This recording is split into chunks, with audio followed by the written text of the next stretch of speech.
I'm going to show you today how you can charge up to 4 times more for selling exactly the same thing.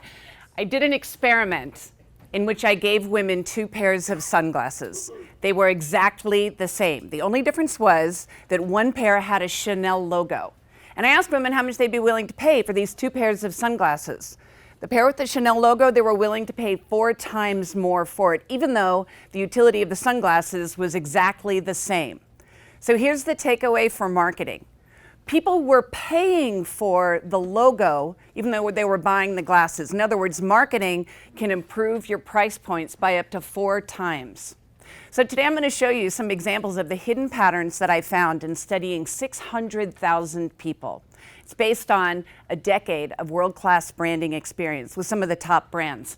But before we talk about valuable brands that attract exactly the right customer, let's talk about having a major branding disadvantage. What's my last name? Hogshead. Can you imagine what it was like growing up with the last name Hogshead? I was literally tortured on the playground for my legal last name. And I remember going up to my mother, Mrs. Hogshead, and saying, why couldn't we just have a normal last name like Smith or Jones? And she said something I'll never forget. She said, it's the thing about our name that makes it different that will one day make you love it.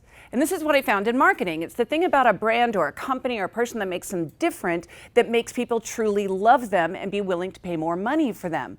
This is especially true in a crowded, competitive environment. And I'm going to give you an example of a competitive environment. This is a photograph that was taken of my sister, Nancy Hogshead, when I was 7 years old. When I was 7, she was the #1 ranked swimmer in the world in 2 events. She had 2 Guinness Book World Records when I was 7. So I want you to imagine here I am, a 7-year-old, sort of the challenger brand, the underdog in a competitive marketplace. And my sister went on to win 3 gold medals and a silver in the Olympics. The same year, my brother graduated from Harvard. So I want you to imagine in my 7-year-old mind trying to differentiate myself and trying to find what's my competitive advantage in this marketplace. And so I remember thinking to myself, well, I can't do athletics, I can't do academics, those trees have been peed on. What am I going to do? So I did what you do when you're not good at athletics or academics, and I went into marketing. And from the very beginning, I knew that my competitive advantage was not in following what other people did, but in developing new ways of helping people differentiate and standing out. And so I decided that I was going to write a tagline for myself. Now I want you to remember, over the course of my life, when I check into a hotel, they literally say, no, seriously, what's your real last name? Or when I make a reservation at a restaurant, they cancel it because they think that it's a joke. The maitre d' comes and thinks it's been a prank. And so my father said to me, you know, the name Hogshead really isn't that bad. A hogshead is a barrel that holds 62 gallons. It's a wooden cask that was used to ship rum from the old world to the new world. So when I wrote my tagline, here's what I wrote. A hogshead is a barrel that holds 62 gallons. So what's your last name, smartass? Now this is what I call strategic polarization.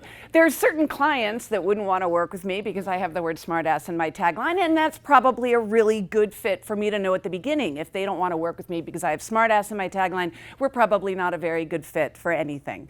So when you think about your own marketing and your own communication, figure out who you're not talking to so that you can more accurately identify who you do want to talk to, because in today's marketplace, different is better than better. It's not enough to be the best. A lot of people are the best, but when you're trying to compete on being better than your competition, you're just incrementally trying to outdo them at their own game. So if you offer 0.2% better returns, well, you know what? Next year, somebody else is going to come into the marketplace and they're going to outdo you. If you're not better, then you're going to compete on price. And if you compete on price, then there's no loyalty. And if there's no loyalty, then you're never going to be able to really scale and replicate and build your brand.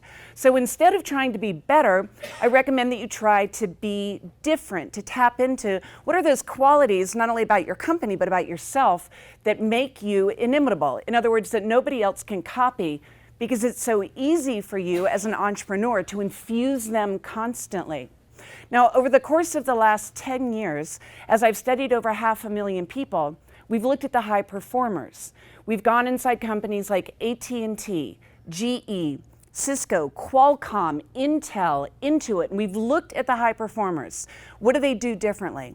We found that there are specific communication patterns among the entrepreneurs and the team members that are able to get the best possible results and get that 400% return. And the key is, I'll tell you in just a minute. Fascination is an intense focus. When you fascinate your customer or your client or your team, they're only thinking about you. They're not thinking about your competition. They're not distracted. They're not checking their iPhone. They're not thinking about their next meeting or what they're going to feed their kids for dinner. They're only thinking about you. And neurologically, in a state of fascination, the brain opens up. Fascination is a state of intense focus. This is what it looks like in an MRI when the brain is in a state of fascination. It opens up. Neurologically, it looks as though the brain is falling in love. So when you fascinate a customer or a client, it's almost like they're falling in love with you. They're not being cynical. They're not being skeptical. They're not thinking about no. They're not thinking about how they can defer the decision. They're not overcome by inertia. They're ready to take action. They're more likely to listen to you, remember you, and put in place what you say. And so when you fascinate your customer, you have a tremendous competitive advantage. The problem is that today, although the average attention span used to be 20 minutes long, the BBC reports it may only be 9 seconds long. The average attention span, 9 seconds. So you're in a pitch, or you're in a meeting with your team, or you're listening to me at the front of the room, every 9 seconds, your brain scans to see if it should focus on something else. In other words, attention span has become the most precious resource. When you introduce yourself to somebody, if you don't make a strong first impression, you've actually damaged your odds of communicating with them again. In other words, you have disincentivized them from communicating with you the next time. So the next time you send an email, the next time you raise your hand to speak in a meeting, think to yourself, am I adding value or am I taking up space? Because if you fail to fascinate them, then the next time they're going to be less likely to turn and listen to you or open your email or take your call. When you fascinate somebody, you become most worthy of their attention. Their most precious resource, their attention span, they want to give it to you instead of giving it to everybody else. And this is key, not only in marketing, but in having effective meetings, building your company, building a career and a life that you love. As an entrepreneur, you're either adding value or you're taking up space. And there are certain ways in which you create new value that feels for you like a wellspring. So let me show you what it is that high performers do differently. Yesterday, the most important thing for you to know was how you see the world. Raise your hand if you've ever done a test like Myers-Briggs, StrengthsFinder, DISC, Colby. Yeah, these are great tests, and they show us how you see the world. They're built on psychology, so they're looking from your eyes out.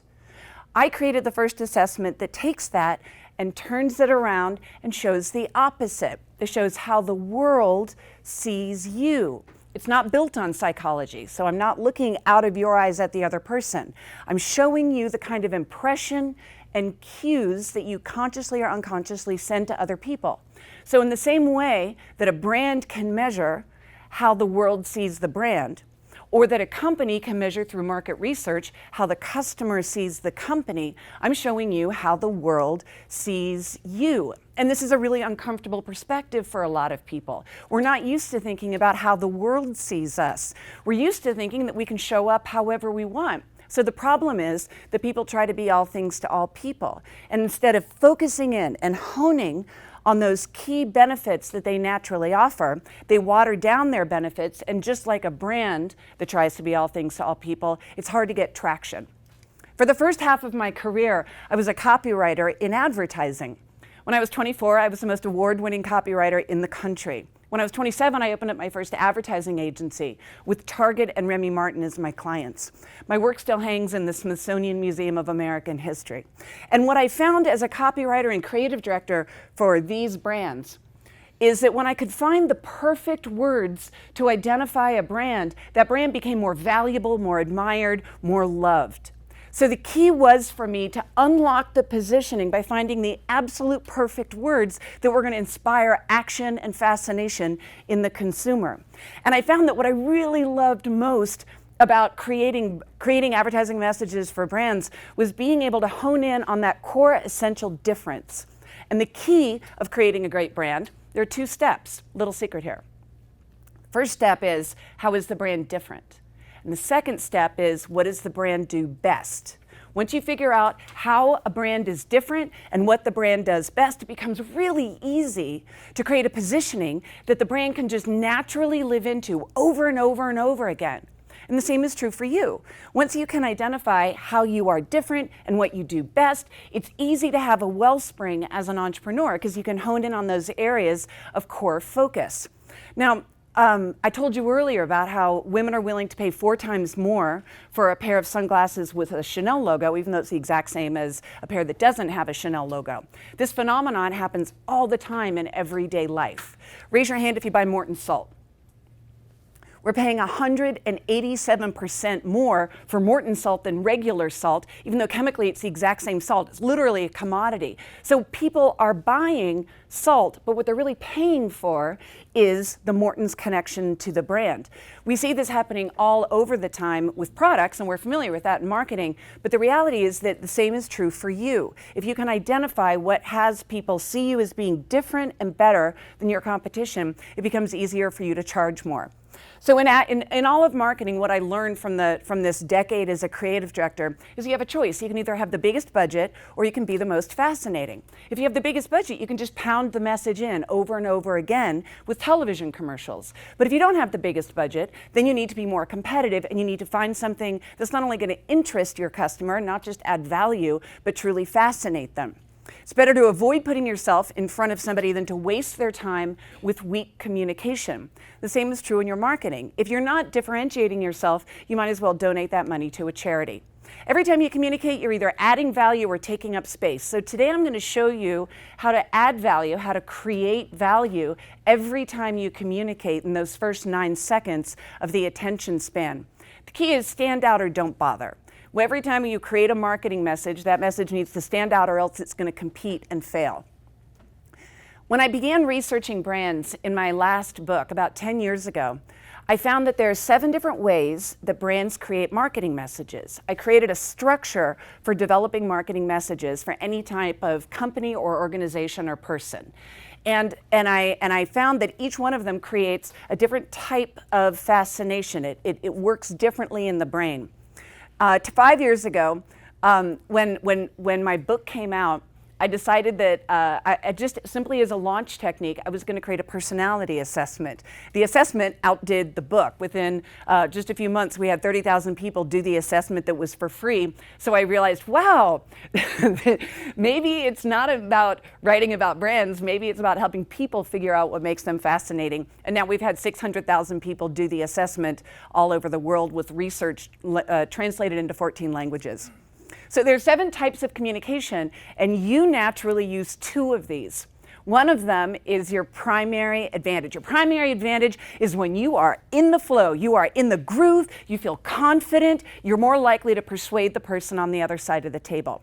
Your secondary advantage is the way in which you are second most likely to fascinate and impress that person.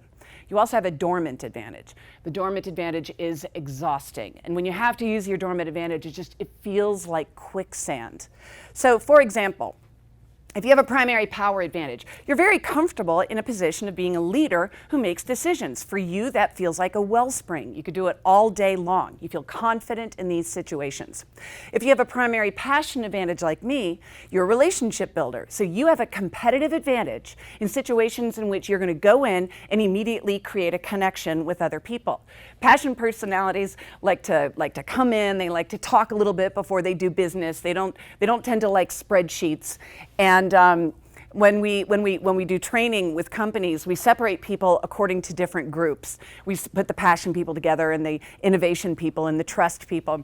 And the passion personalities are always really excited, high five, woo, love that, awesome, while they're brainstorming together. And then by the end, they've never actually come up with an idea. Yeah, so the problem is that entrepreneurs tend to hire people like them. In other words, they're replicating themselves instead of optimizing themselves. So as you're watching this list, I want you to be thinking, which one of these 7 is your quicksand? In other words, it's your dormant advantage, the one you're least likely to use, because that is the person that you most need to hire. A mystique advantage is almost like the opposite of a passion advantage. Mystique personalities like to stand back, they like to watch, they like to listen and observe. They want to take all the data and then find the right answer. So what happens in the workplace is the passion personality bounces in, "Hi, how are you doing? How's your weekend?" And the mystique personality doesn't really want to engage. They don't want to talk. They just want to get the job done. For them, this all feels a little bit like much. So it's kind of like the passion personality is saying, "Why don't you tell me you love me anymore?" And the mystique personality is saying, "I told you I loved you last year, and if that changes, I'll let you know." So we see that there are these dynamics all throughout all of our communication that we're not even aware of, but are actually extremely predictable. Prestige personalities are overachievers with higher standards. They like to push to the next level. Alert personalities are precise detail managers. This group scores incredibly low in alert, which is common among very successful entrepreneurs because they tend to not be detail focused, not as concerned about implementation.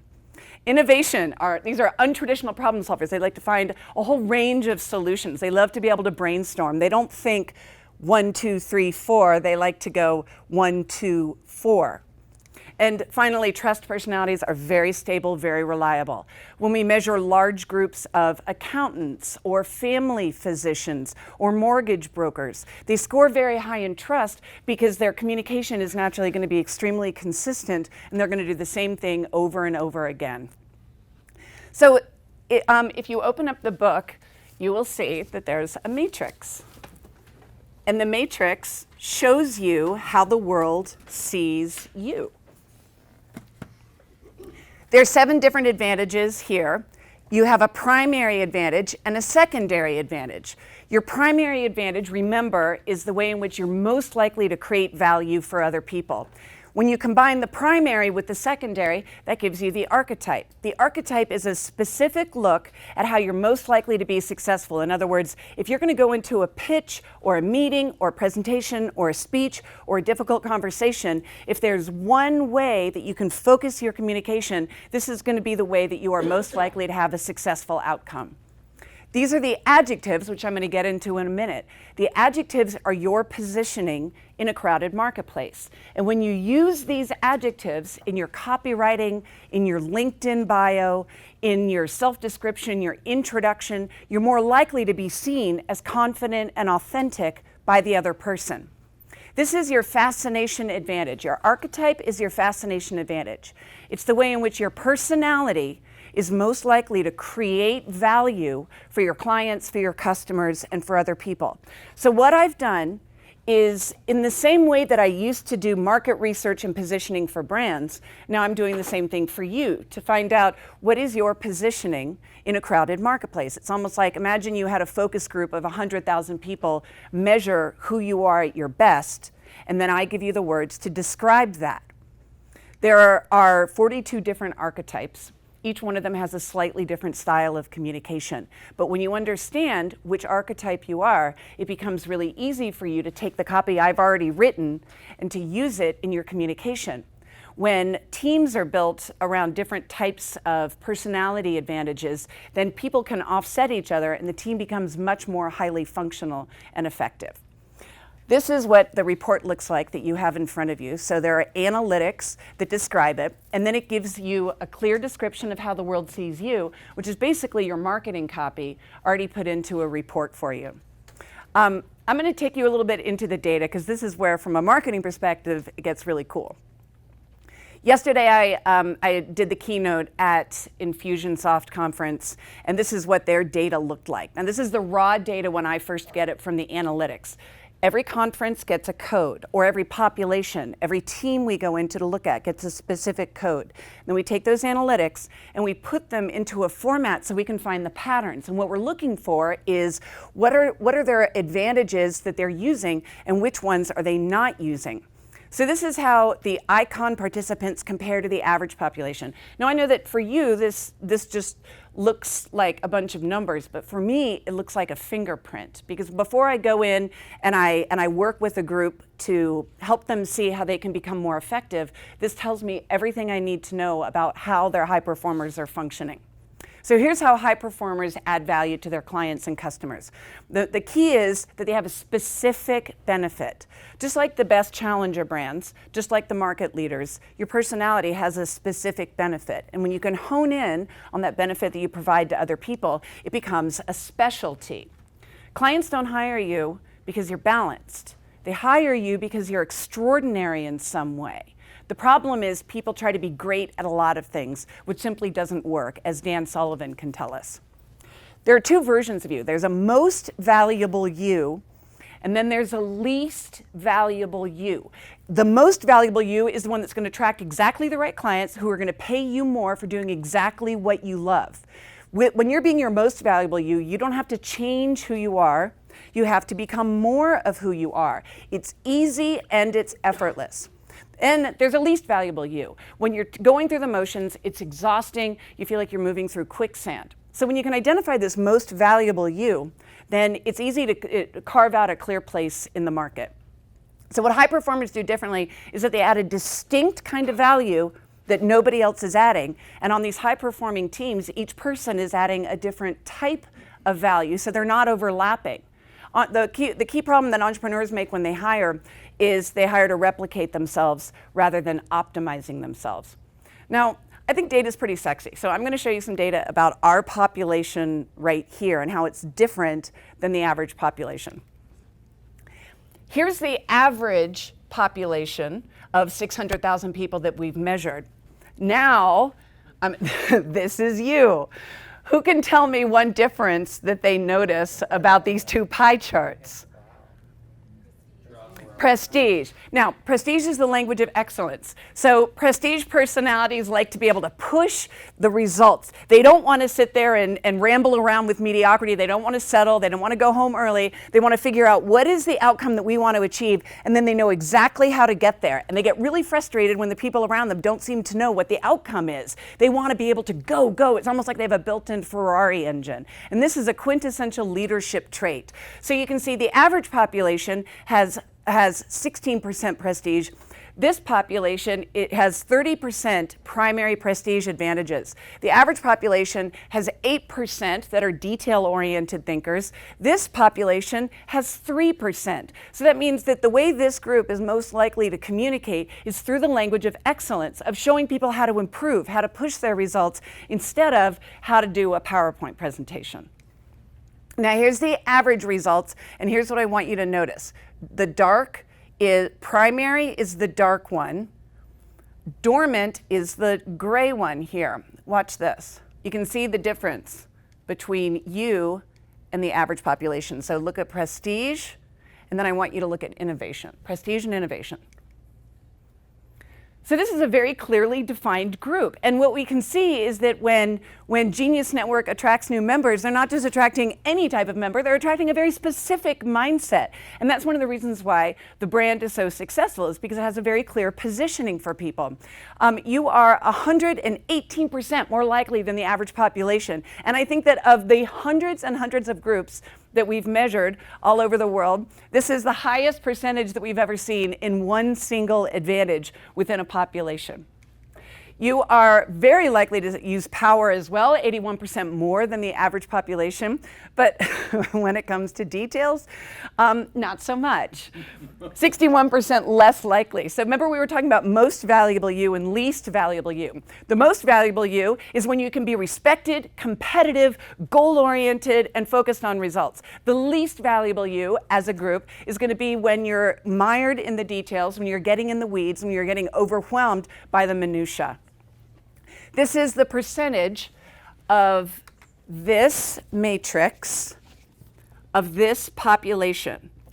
So when we take and we look at what are the different archetypes that you have, you can see there's a lot right here. Who else is a visual thinker like me? For us, we have dots. And then we took it a step further and we said, well, how could we show this data even more interestingly? And so we did names, and we're gonna print that out and give that to you in just a minute so you can see where all the names are in this room. 16% of you are one archetype out of 42. So think about that. We've never seen such a high percentage in one specific archetype. When you do your report, may I borrow your report? Thank you, Joel. When you go into your report, there's a video in there. And in the video, I describe how the world sees you at your best. And I give you the actual marketing copy that you should be using to describe yourself, your ideal positioning within the market. So if you're an avant-garde, for example, in the video, I'm saying you provide forward-thinking and enterprising leadership. Now, you don't have to use those exact words, but this is a positioning that's going to feel very natural and authentic for you if you're an avant-garde. Another example is, if you're an avant-garde, you bring a fresh interpretation to the details. So in a sense, it's like combining marketing positioning with personality to get your ideal positioning. An archer, on the other hand, is totally different. So let's talk about alert, because you guys score very low in alert. An alert personality is on target, reasoned, and pragmatic. So in the video I describe, you find precise answers to the most complex problems.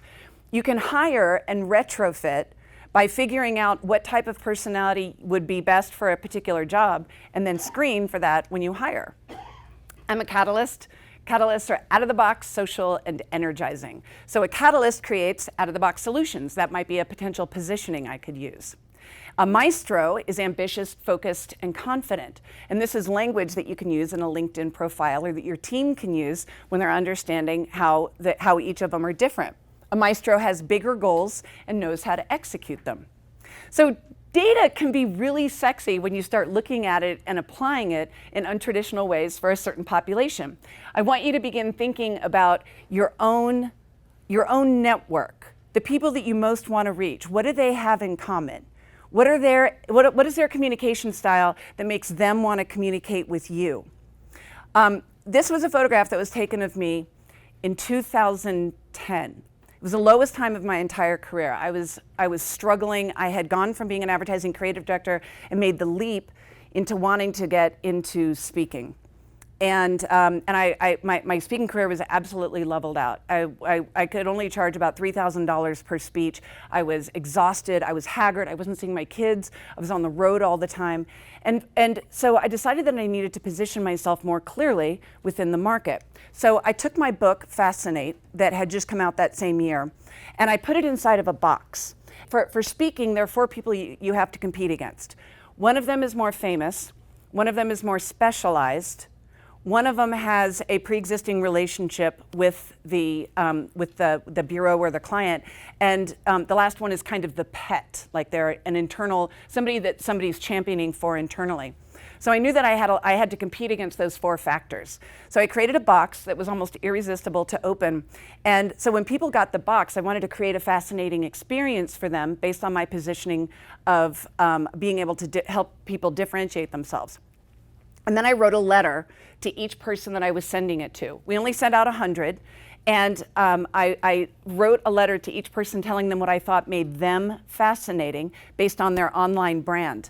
And so it wasn't about me, it wasn't a promotional package, it was all about them. And then we set them up, we lined them up, we sent out 100 of them and put them in a box and shipped them away. And I said to my kids, this is almost like a golden ticket. It's almost like one of these boxes has a golden ticket inside of it. We don't know which one it is, so we have to pack them up all nice and neat and ship them out. And apparently they all had golden tickets because my entire calendar was booked within 2 weeks for the next year, and I was able to raise my fee to $35,000 per 1-hour speech.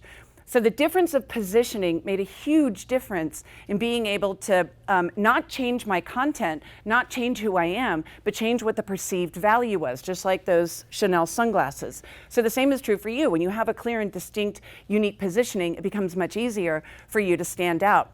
And now when I speak, I can choose whichever audiences I want, which events I want. I have a career that I absolutely love. And I'm actually not on the road very often because I can be so profitable within a given event that I don't have to do it very often, and so we can scale the business and create systems that companies can use to be applying this. In 2011, I spoke at National Speakers Association, which is one of my favorite organizations in the whole world. And in 2012, I was honored to be invited into their Professional Speakers Hall of Fame, of which Joel is also a member. There are only 200 members in the whole world, so I'm honored that we get to do it together. So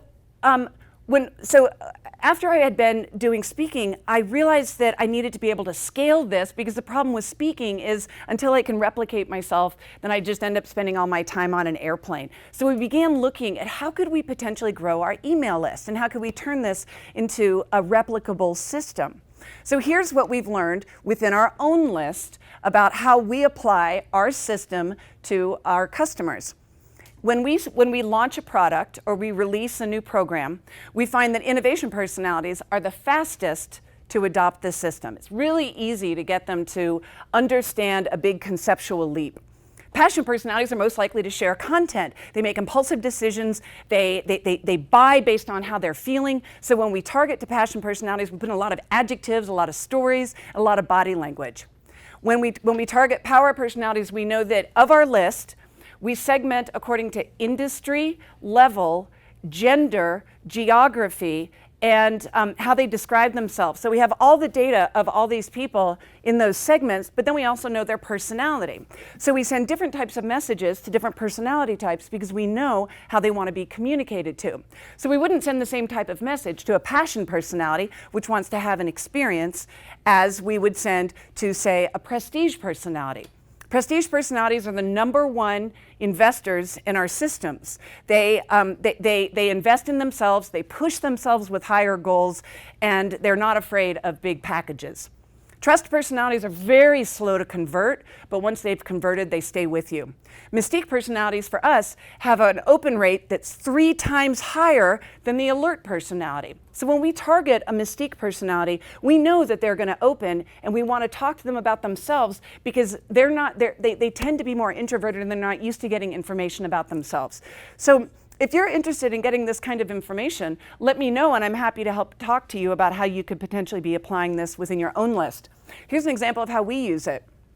This is what our list looks like. Our list is 19% passion advantage, probably because groups tend to attract who the leader is, and we only have 8% alert.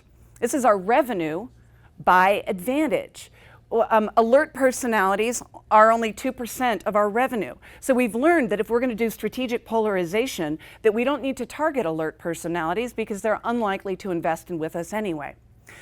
We track every single purchaser by personality more so than any other factor, so that when we follow up and we do customer service, that we know we're going to be able to talk to them in the way with which they want to communicate. Over the summer, when I was launching my book, we tried a lot of different things. There were 2 things we did that were most effective. First thing that we did that was most effective when we launched the book was we segmented the list by advantage. And when I talked to, say, alert personalities, I would say, I know you want details. You want a system that you can apply over and over again that's fail-safe. And so turn to page 82, and I'm going to give you the exact bullet point steps that you need. Now, I would never send that type of message to an innovation personality. They don't want a bullet-pointed list. The innovation personality wants to know, how can I change? How can I make the biggest change possible? So we created totally different messages for each of them. So in other words, every message that we had 7 different versions based on the communication style. The other thing that we did is we created an initiative, a movement named Project Fascination. And my goal for Project Fascination, we wanted to show 100,000 people how they naturally add value. And it was a pay-it-forward program that we released codes. Here's what this looked like. People could come to a landing page. And on the landing page, they could type in their email address, and they would immediately be given a code for 100 free $37 reports. And they could share them any way they wanted to. They could share them with their team. They could donate it to a high school. They could put it out on Twitter. They could send it out to their list. They could do a contest. They could do a blog post. However they wanted to do it was fine with us. The only stipulation was they had to be doing it with the spirit of showing other people how they add value, not talking about themselves. And so to do this, we created an advocates kit The kit says, this kit contains everything you need to inspire people to discover who they are at their best. And we created blog posts that they could cut and paste, tweets they could use. We created a whole community and a conversation around this. We never sent it out to our list because we have paying customers. We wanted to have integrity with making sure that we weren't undercutting the people who were paying. So this was completely organic and native. The first day we had 20 codes. Second day we had 200 codes used. So on and so forth. Within 30 days, we had 100,000 people who'd participated in the program. We tried to shut it down because we had hit our goal of having 100,000 people see their highest value. And there was such an outcry, we left it open for one more week. And we had 20,000 more people who did it. The program is no longer available, but we kept open the Facebook conversation that was going on around it because we found that it was so inspiring. We had 3,500 people who signed up to be advocates. And those people were essentially, they were almost like referral partners. And so out of that, we created our certified training program. We created all kinds of cool communities that live on.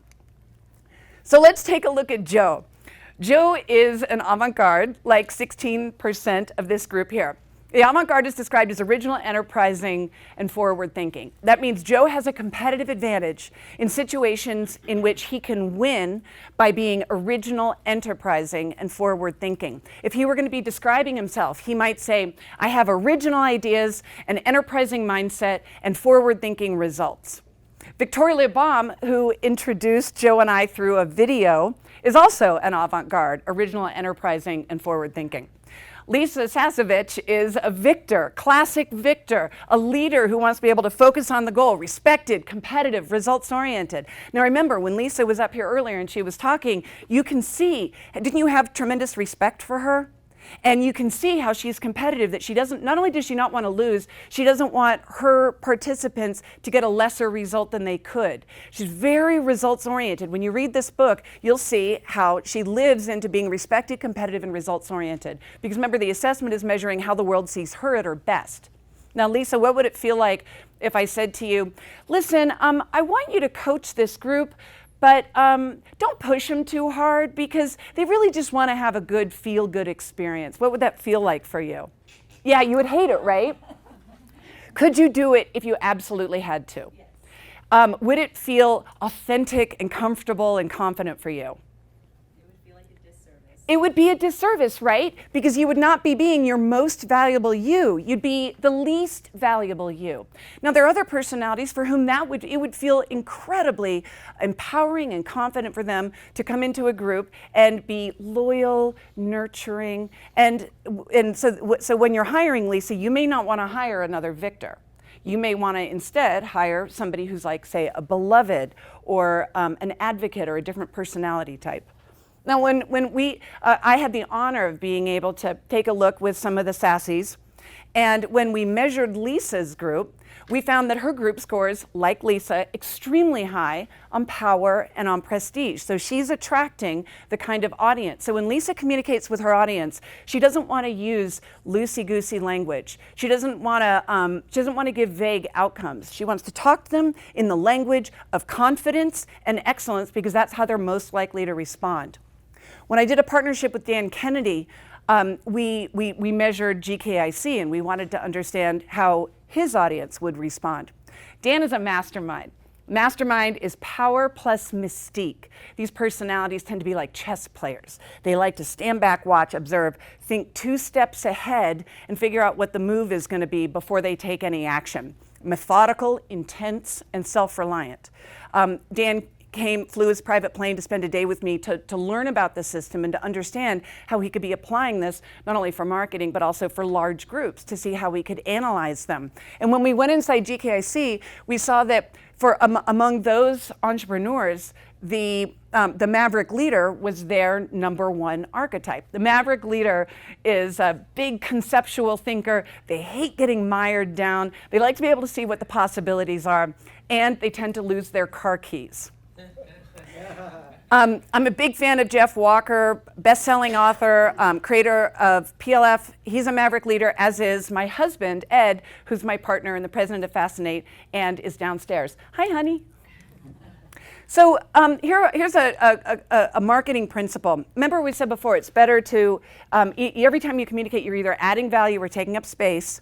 And if you don't have the biggest marketing budget, then you need to be the most fascinating. This is what my business card looks like. And when you go through the business card, it's the same system that we've been talking about. How do you fascinate? And then when I meet them, it's not about me, it's about them. So you fascinate with passion, or you fascinate with innovation or power. And when I give out my business card, do you think they stick it in a file somewhere, crumple it up, throw it away? No, they keep it forever. In fact, we found that there is an average of 10 exposures for every business card, meaning for every business card I give out, they show it to 10 other people. The business card costs $2 each. And we calculate that every time I give out a business card, we make $48. So the key is don't put out the most marketing messages, put out the most fascinating marketing messages, and when you do, you're going to be far more likely to keep your audience. This is a photograph of my dad. He's 82, he's a retired surgeon, and I had dinner with him recently, and he said, "Do you like my shirt? It's Team Fascinate." I said, "Well, how is your shirt Fascinate?" And he said, "I'm wearing your Matrix." So the key that my dad taught me is don't change who you are. Become more of who you are at your best.